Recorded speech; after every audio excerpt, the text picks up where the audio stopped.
I thought, I know these people of a range of nationalities and languages who are bilingual, and we could leverage that to do high-level technical translation. But as things turned out, that's not what it ended up doing. Quite often like that with business, it actually took a different direction and wasn't doing that technical translation at all. Sam, it makes completely sense now how you can understand my Essex. Literally. Hello, I'm Sam Sims. I'm the Chief Executive of the charity National Numeracy. We have 35 colleagues and over 3,500 volunteers, and this is my Duvet flip. Did you stay in being an entrepreneur, or? I don't know why I started volunteering, but something made me want to do that. I started working with teenagers who were struggling with their maths, and by working and believing in them, they believed in themselves and made progress. And that was the turning point. Go and work for a charity, go and volunteer, get involved. Why? You're always working with like-minded people who want to make a difference, who want to support others, who believe in others with kindness and support, and that's a really special thing to work within and people to work with. What's your duvet flip? What gets you out of bed in the morning to flip the duvet? I know what it is. My duvet flip ultimately is... Hello, I'm Sam Sims. I'm the Chief Executive of the charity National Numeracy. Well, before sitting down with Jack, I'm feeling really excited about the opportunity to talk about numbers and numeracy. I'm excited to talk about how number confidence can really help people make good decisions. I haven't met Jack before, but from watching my duvet flip, I know that Jack's really interested in understanding what motivates people, what their purpose is.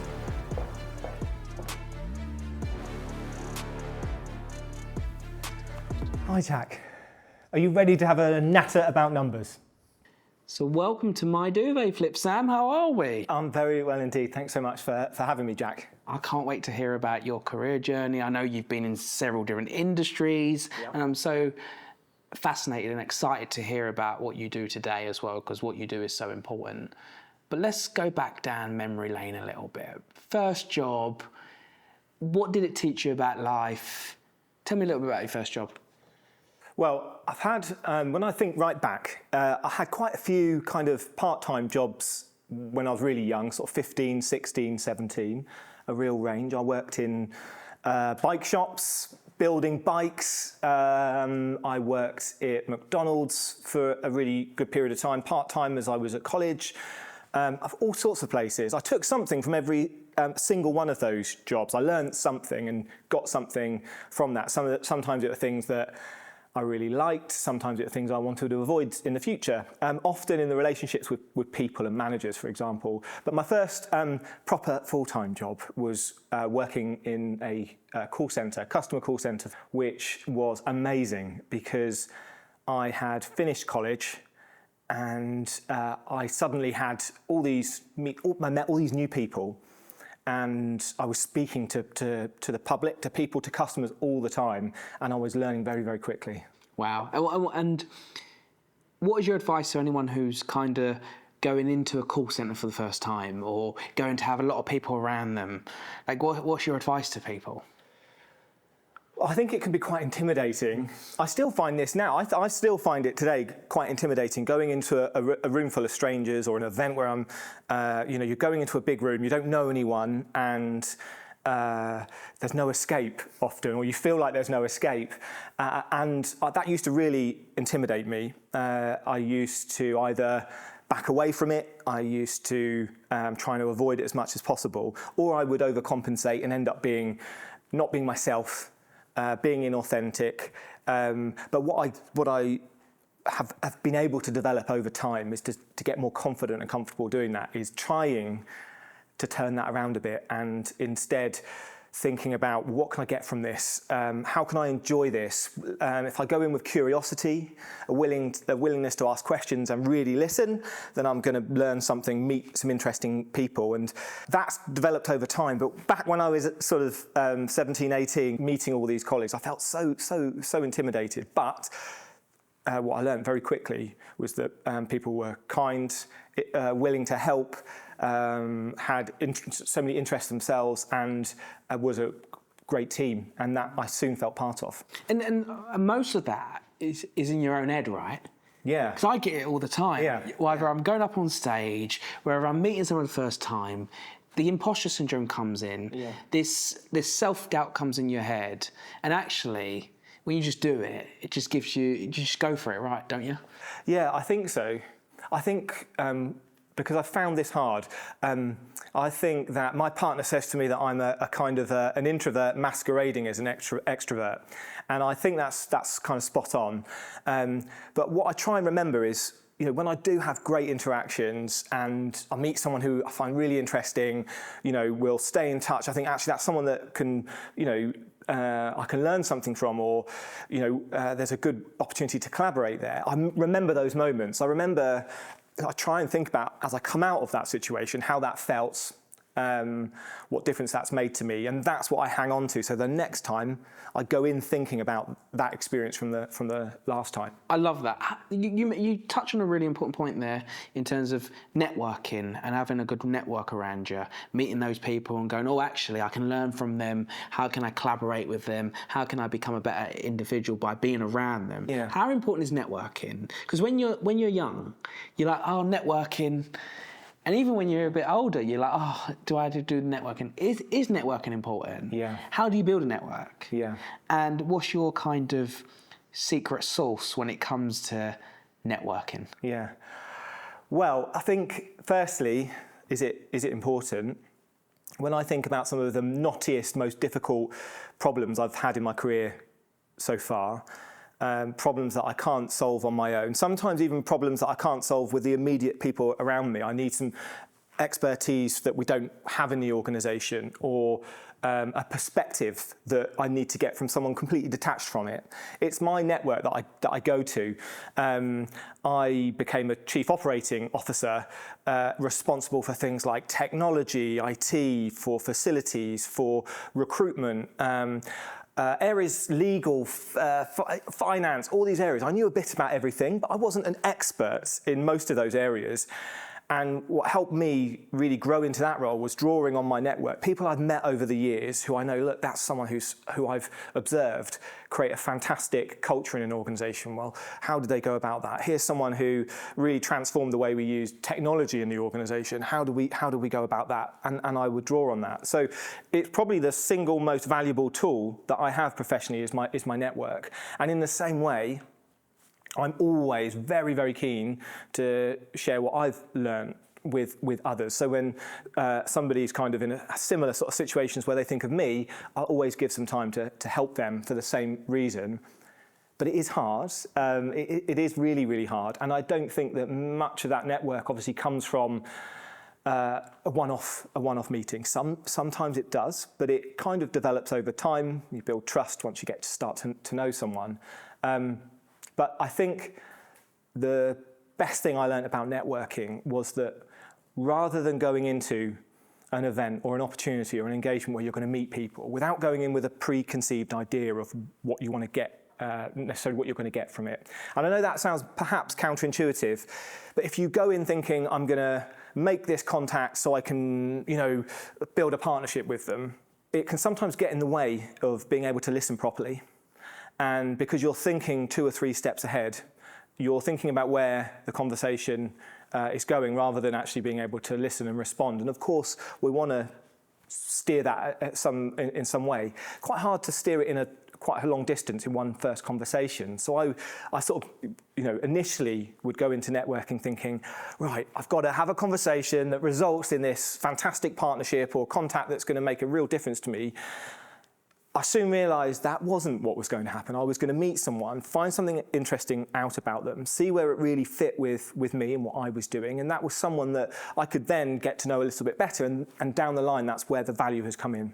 I think that's perfect and spot on advice. If you go in to receive, you won't actually get anywhere. Actually go in there, be curious, like you said, learn about that individual before you start going in there making these kind of pre-plans, saying I'm going to do this, this and this, because half the time you get into a place, the music starts, the thing, it all goes out the window anyway. Yeah, absolutely. Just go in there, have a bit of fun, be curious. Yeah. And I think you said a really valuable point there, and my mum was an alcoholic. I grew up not in a great upbringing, but the only bit of advice she ever gave me was, Jack, be more elephant, less hippo, because elephants have big ears and hippos have big mouths. And it's exactly what you just said. It's go in somewhere, learn by listening. Absolutely. And that's how you truly network. So what happened next? You went to this. You obviously doing the call center, which I think is fantastic skills. I started my career as an insurance broker, doing call centering. Yeah, yeah. And I think you can pick up, you learn, your confidence builds. Courage comes before confidence. Yeah. What happened next? Like, where did your career take you? Yeah. Well, I love that kind of sense of serving others. That's something that's always been important to me, and I got a lot of satisfaction from it. I think the turning point for me, for my next step, was when one day the manager at that call centre pulled me aside and said, "Look, we said at the beginning, we were going to listen to some of your calls. We've been listening to some of your calls, and we really like how you're working with customers, how you're trying to listen, how you're trying to make a difference to them. I want you to join this sort of team that we've got we put in place to solve the most complex issues." That gave me a huge boost to my confidence. That's exciting as well, That was really exciting. That was something that that one moment was a big shift for me. So it built my confidence and gave me the confidence to go on from there. So as well as more study that I did, I then went on to jobs where I felt confident with, moving into research, so business research. Again, another kind of string to my bow, and that was important to me. So every step that I've tried to take is because I want to learn something else, add something to what I already know, and a skill that I think down the line is going to give me an advantage to take the next step beyond it. So moving into research and analysis for businesses, and then I set up my own business for a few years. So what made you want to set up your own business? Well, I think I always had a kind of entrepreneurial spirit. I always liked that independence. I would, as a teenager, I would go door to door in my area washing cars, and I loved the idea of I really got into that. It was like a project to me. I developed a price list, bought the equipment, and built that up. And that entrepreneurial spirit stayed with me, and I wanted to set up a business. And I think it was that independence and that ability to learn and to lead. That's what I thought I would get from it. Learn and to lead. I like that. That's amazing. And so what was that business doing? So this was language translation. So this was, I'd met lots and lots of people who were bilingual, who I'd studied with. And at the time, kind of before all the translation tools that we now have, a lot of that was done by people, and it's a really difficult thing to get right, given the nuance of language. So I thought, I know these people of a range of nationalities and languages who are bilingual, and we could leverage that to do high-level technical translation. But as things turned out, that's not what it ended up doing. Quite often like that with business, it actually took a different direction and wasn't doing that technical translation at all. Sam, it makes completely sense now how you can understand my Essex. Literally. So what happened? So you ran this business. Where did you go next? Like, did you stay in being an entrepreneur, or how did you get involved with charity work? Yeah. Well, a bit like the moment that I mentioned before when I was recognised that kind of really helping people through customer service. It was something always in me. Another sort of moment happened in my career. So I lived in the States for a few years.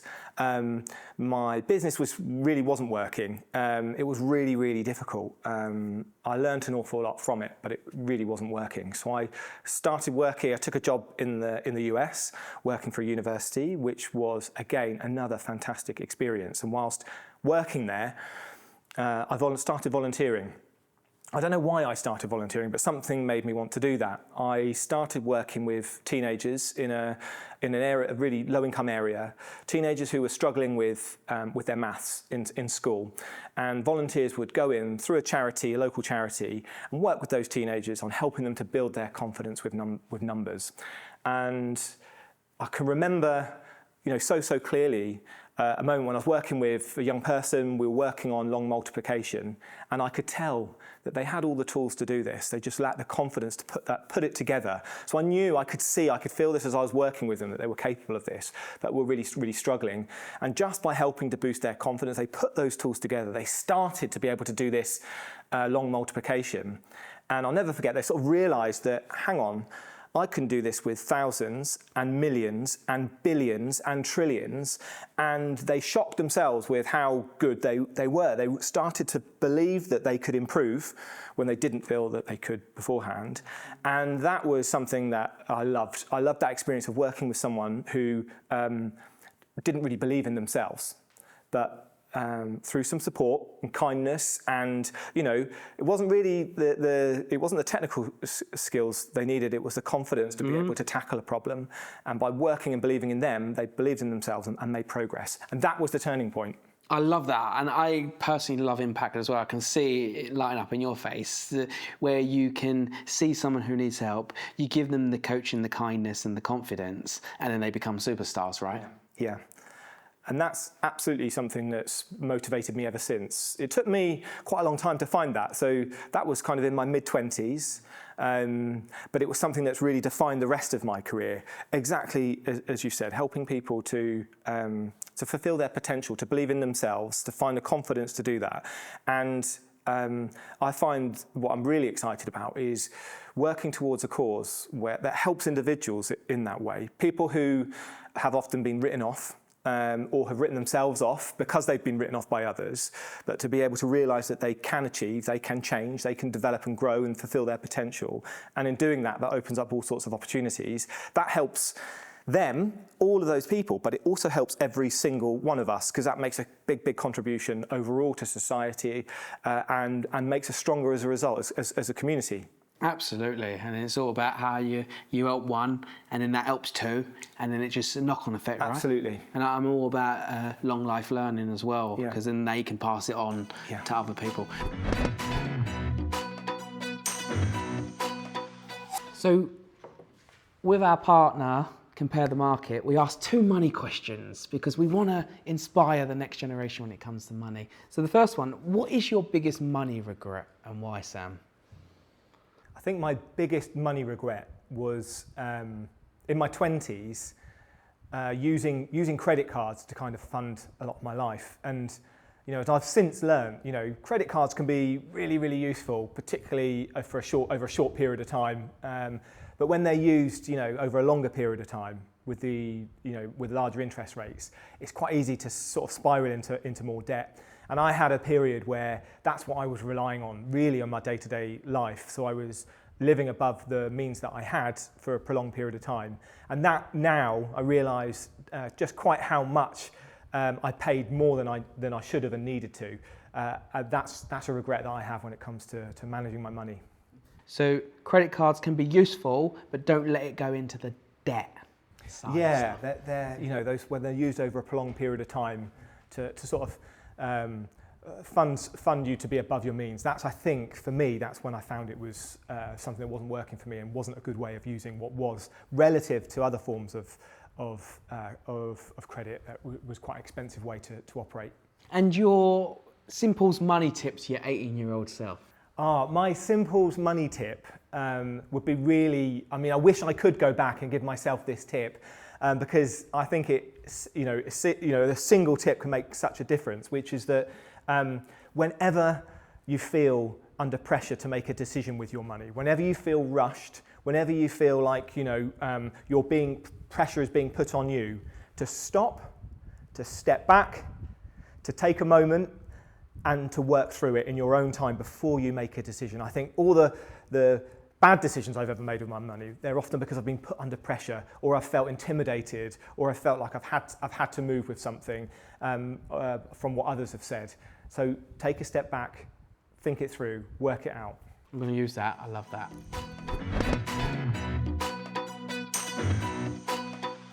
So Sam, tell me what you currently do. Tell me a little bit about your current role.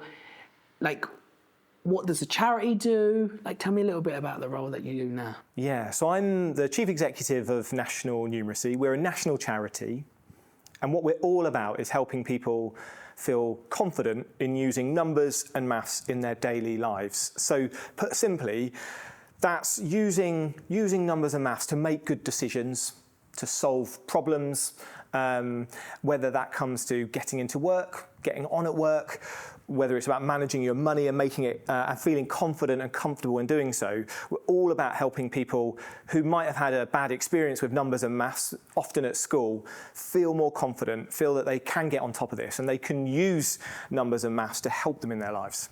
And tell me a little bit about the impact. Like, what does that look like for a young person? Like when they come onto a program, or a young adult, what does that look like when they join?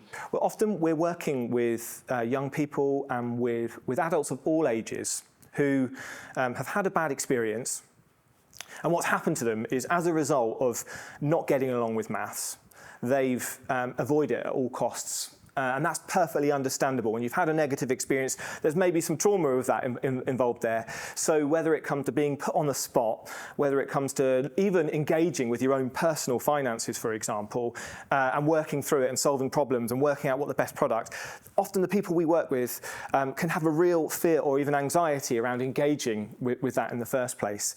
And so what we're all about is helping people realise and supporting people with the tools to build their confidence and their skills so that they can tackle those things. They can feel more in control, they can feel more confident, and they can make better decisions as a result.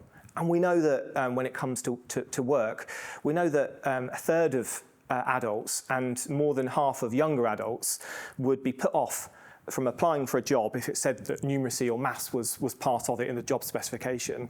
Now, that's a huge waste of potential and talent. We want to make sure that when it comes to work as well, that people feel that they can improve, that they, with the right support, they can get better and they can get on in those jobs, and that it's not beyond them, that everyone can get better and get on with it. Oh, sign me up. I need some help with my maths. Like, it's true, isn't it? Like, because you feel like you can't do something when it comes to maths, you think you should just shy away from it. It's one of the hardest things that I had to learn being an entrepreneur. Yeah. I'm dyslexic, so I find it really hard to kind of read and write and with maths. But actually, if you run towards it and have great programs like you run, then you can get involved. How do people hear about you? Like, tell me a little bit about the campaigns. You got this long week campaign. Yes, so we have Number Confidence Week coming up in the first week of November.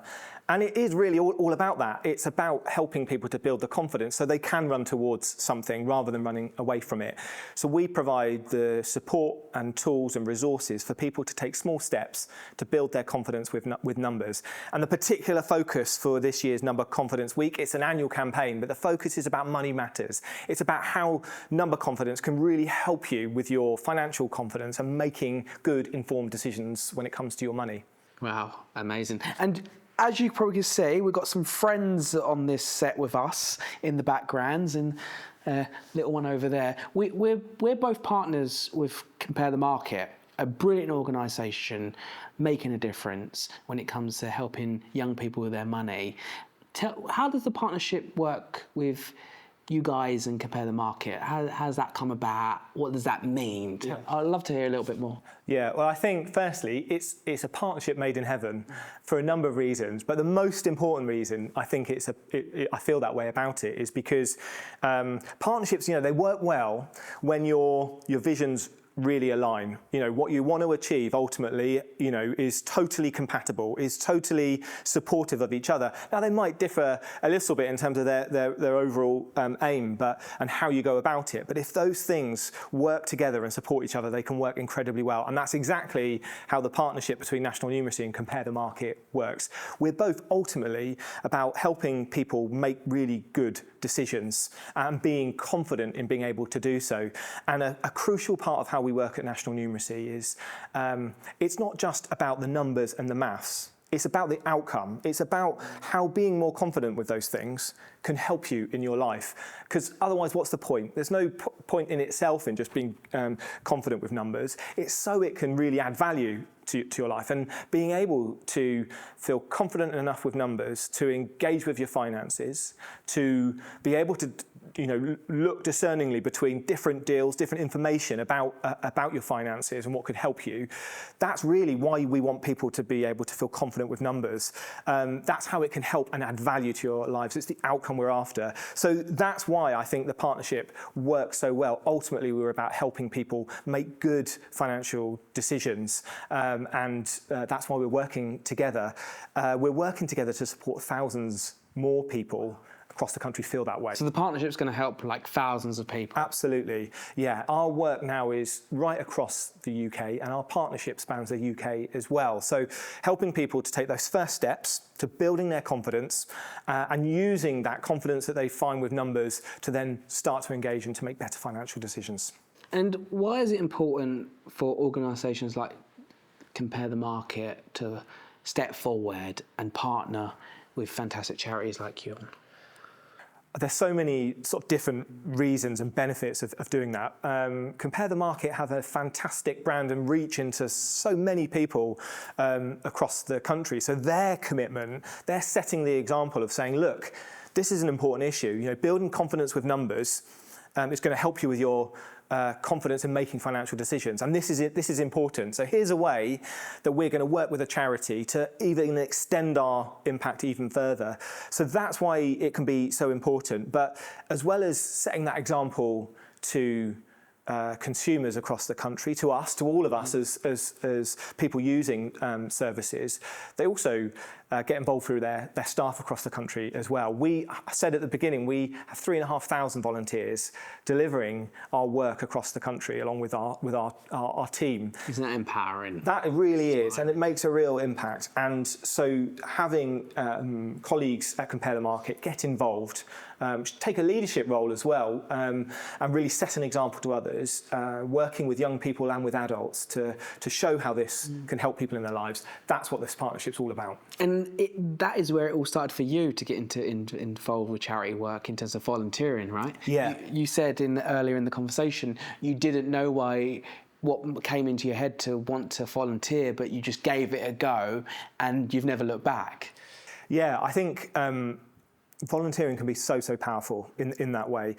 Through volunteers, we're able to reach thousands more people across the country. We're able to reach parts of the country where you have the lowest levels of numeracy that we could never be able to reach on our own. So the people giving of their time, their skills, being able to spend time to train and learn with us and then be able to support others, that's an incredible way to expand our impact. And that's why partnerships can be so powerful, because there's a means through which to reach people where they already are. So there's no point in National Numeracy kind of employing a load of people to work with people who we have to work out how to reach, to get to support properly in their context.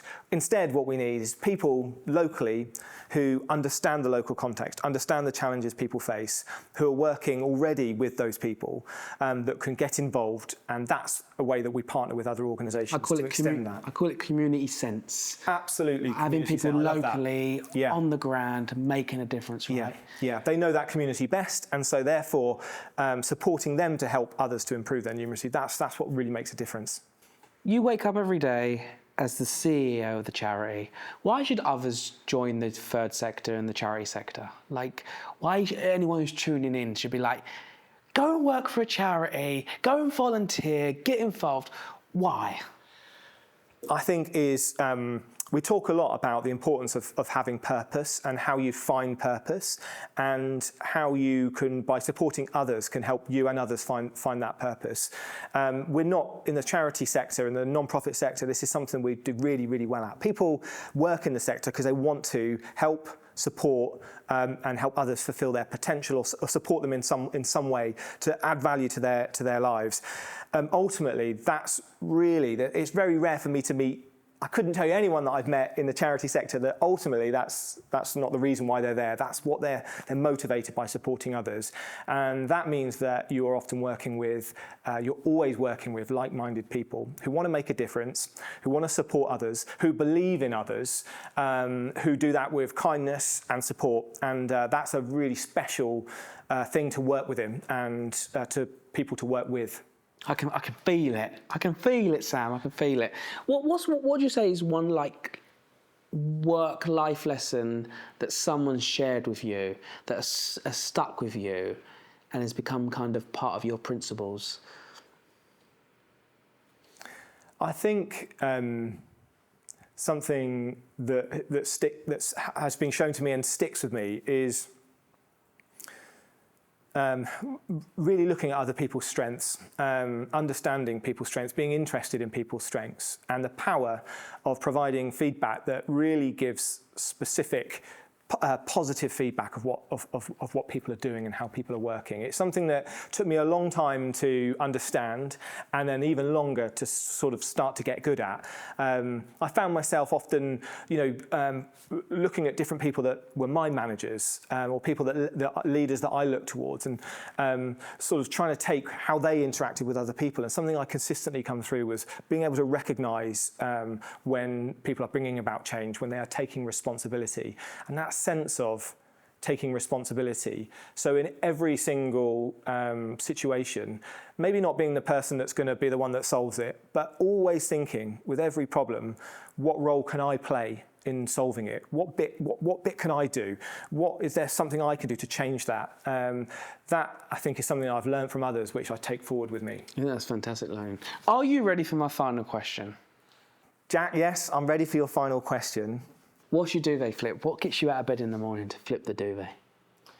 Well, I thought long and hard about my duvet flip, and I know what it is. My duvet flip ultimately is being able to add value, being able to, in some way, be able to support people who have been written off often by other people, who have got to a stage often where they've even written off themselves, that they don't believe that they can get better, they don't believe that they're stuck.